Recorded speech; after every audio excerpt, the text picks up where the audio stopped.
NSA Ajit Doval रूस दौरे पर जाएंगे। पीएम मोदी का शांति प्रस्ताव लेकर के जाएंगे एनएसए। रूस के राष्ट्रपति व्लादिमीर पुतिन से मिलेंगे एनएसए डोभाल। यूक्रेन को लेकर के शांति संदेश पर चर्चा करेंगे। प्रधानमंत्री नरेंद्र मोदी की तरफ से शांति प्रस्ताव लेकर के जाएंगे एनएसए। के भारत वो कंट्री है कि जो रशिया और यूक्रेन के बीच peace talks and peace deal करवा सकता है, यानी जंग खत्म करवा सकता है कोई कंट्री, तो वो इंडिया है। इंडिया वाकई इसके अंदर पीस लाने के लिए कोशिश कर रहा है। एस जोन के विजिट्स हैं वो कोई आम विजिट्स नहीं थे। इंडिया में अब जो कहते हैं ना मोतबर लेवल के 3 डिप्लोमेटिक लेवल्स बन गए। यानी एक तो प्राइम मिनिस्टर मोदी खुद डिप्लोमेसी करते हैं, so the second level is doctor Jaishankar. अब Ajit Doval has also stepped up कि सिक्योरिटी के मामला से छोड़ के वो अब he is like behaving as if India now has 2 foreign ministers ना। So it is very interesting. It gives India a chance कि भाई बैकअप फॉलोअप का भी काफी चांस मिल जाता है। ये लगता है कि ये पूरा एक जो है ना वो बनता हुआ नजर आ रहा है। ये टाइम ऐसा है कि ऐसा शायद हो जाए, पॉसिबिलिटी है कि पोटेंशियल पीस टॉक्स या पोटेंशियल पीस डील हो जाए और उसमें आपको इंडिया का नाम नजर आए। आप ऐसा कोई बंदा बता दो जो कि टॉप लेवल की कंट्रीज, लार्ज इकोनॉमीज में से है, जो दोनों देशों में गया और दोनों देशों में जाके जिसने ये बोला है कि लड़ाई बंद करो। ये अपनी पॉलिटिक्स कर रहे हैं रूस वाले, यूक्रेन वाले अपनी पॉलिटिक्स कर रहे हैं। रूस को सपोर्ट 1 2 3 कंट्रीज का है, यूक्रेन को पूरे वेस्ट का सपोर्ट है, और ये सब अलग नाच रहे हैं दोनों के दोनों। भारत ये कह रहा है ऐसे हो यार, पहले एक साथ बैठो तो। रशिया यूक्रेन वॉर से जुड़ी हुई एनएसए अजीत डोभाल रूस दौरे पर जाने वाले हैं प्रधानमंत्री मोदी का शांति प्रस्ताव लेकर। असल में अगर ये काम कोई करवा सकता है तो वो इंडिया ही है, क्योंकि चाइना और रशिया के तो अभी मेल मिलाप स्टार्ट हुआ है ना, यानी जो करीबियां, कुर्बतें और नजदीकियां हैं रशिया और चाइना की, वो किसी वजह से हैं। उस पे ऐसा नहीं है कि ये स्टैंड उनका हमेशा से इतने ही अच्छे उनके ताल्लुकात हों, नहीं, ये किसी वजह से करीब आए हैं। ये अमेरिका के खिलाफ करीब आए हैं।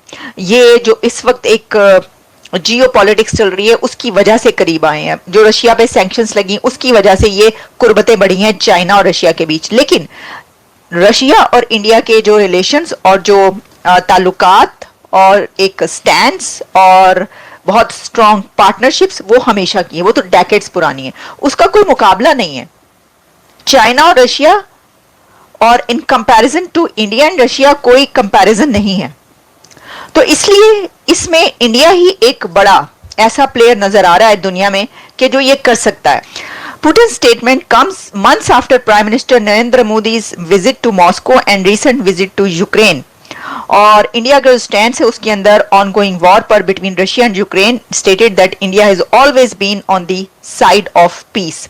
ये भी एक बड़ी बात है इसके अंदर कि बेशक वो ब्राजील का नाम लें या वो चाइना का नाम लें, अगर किसी ने ये बात कही है कि ये दौर, ये एरा जो है ये जंग का नहीं है, पीस होना चाहिए, किसी भी कंट्री को हक हासिल नहीं है, चाहे वो रशिया हो, अगर बरमला बारहा धड़ल्ले से बेधड़क किसी ने ये बात की है तो वो सिर्फ नरेंद्र मोदी है, जिन्होंने अपनी किसी कंट्री के साथ दोस्ती ताल्लुकात कुछ नहीं देखा। उन्होंने कहा नहीं, जंग नहीं, बच्चे मरते हैं तो बड़ा अफसोस होता है, मासूम मरते हैं तो बड़ा अफसोस होता है, बेगुनाह जुल्म किया जाता है जालिम तो बड़ा हमें जो है दर्द होता है, तो ये नहीं हो सकता, और ये जो एरा है ये तरक्की का है, ये उसका है नहीं। वो सिर्फ इन्होंने कहा है।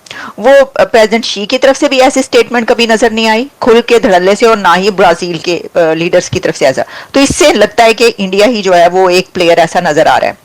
तो ये जनाब ये बड़ी एक खबर, अहम खबर है इस जंग को बंद करवाने के लिए, अगर हम सोचें खित्ते में, रीजन में, या असल में दुनिया में पीस के लिए जो है ये बड़ी अहम खबर है। फिर इसके अंदर जो है ये बताया गया है कि यूक्रेन जो है जो वो खैर जंग की जो डिटेल्स हैं उसके ऊपर तो हम बात करते ही रहते हैं, उसके ऊपर क्या बात करें। जो अब ये जो है ना ये बताता है कि ये सब हो सकता है, भारत जो है इसके अंदर कोई प्ले कर सकता है बड़ा रोल। और मुझे लगता है कि ऐसा ये जो पोटेंशियल पीस टॉक्स या पीस डील की बात की जा रही है, अगर इसके अंदर कोई करवाने में बड़ा किरदार अदा करेगा बड़े प्लेयर के तौर पर तो वो भारत ही करेगा। और मोदी जी कील ठोक के ये लड़ाई खत्म करवाएंगे और देशों की मदद से। मैं फिर कह रहा हूं, अकेला ऐसा नहीं कि मोदी जी ने अकेले जाके बोल दिया कि लड़ाई खत्म करो, उन्होंने बोला जी सर हम कर देंगे, ऐसा नहीं होने वाला। लेकिन India is the most well placed country to talk to both Russia and Ukraine, और कोई कर ही नहीं सकता क्योंकि सबके उस लड़ाई में लोगों ने अपने, जिसको कहते हैं ना कि अपने बाजियां लगा रखी हैं यार, राइट। लेकिन दुनिया ये याद रखेगी कि भारत का क्या किरदार था और मोदी जी का क्या किरदार था।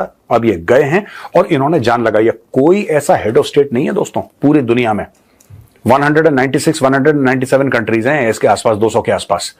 आप ऐसा कोई बंदा बता दो जो कि टॉप लेवल की कंट्रीज, लार्ज इकोनॉमीज में से है, जो दोनों देशों में गया और दोनों देशों में जाके जिसने ये बोला है कि लड़ाई बंद करो।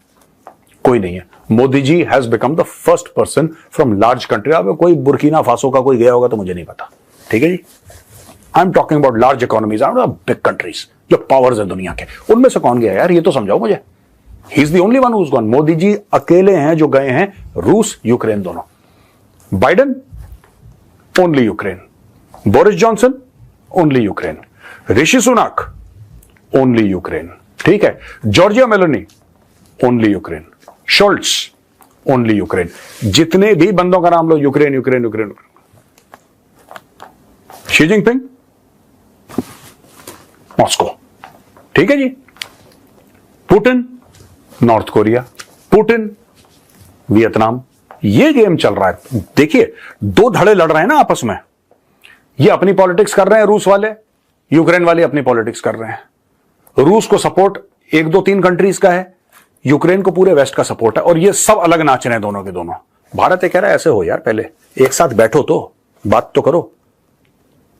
अगर अमेरिका को ये लगता है कि हथियार दे के, पैसा दे के एक दिन ये लड़ाई जीत जाएंगे, तो भाई साहब ये चीज होने नहीं वाली। दिस इज इम्पॉसिबल, ये हो ही नहीं सकता, right. So that is an interesting development के इंटरनेशनल कॉन्टैक्ट्स। देखिए जब आप किसी के साथ डील कर रहे हैं ना, अगर आपकी ऑपोजिट पार्टी में कम बंदे हैं जिसके साथ आप डिसीजंस ले सकते हैं क्रिटिकल, तो कम्युनिकेशन मुश्किल हो जाता, राइट। फॉर एग्जाम्पल जब हम पाकिस्तान की बात करते हैं तो हम कहते हैं कि भाई किससे बात करें, कौन ऐसा जिम्मेदार शख्स है who can deliver from their side. तो यहां पर these are all very important people. Yes, Doval और जयशंकर अल्टीमेट डिसीजन मेकर्स नहीं है, but they are so respected back home कि वो immediately they can get in touch with the prime minister. और डोवल साहब तो 2014 से नेशनल सिक्योरिटी एडवाइजर है। आप देखें कंटिन्यूटी जो मेंटेन की हुई है।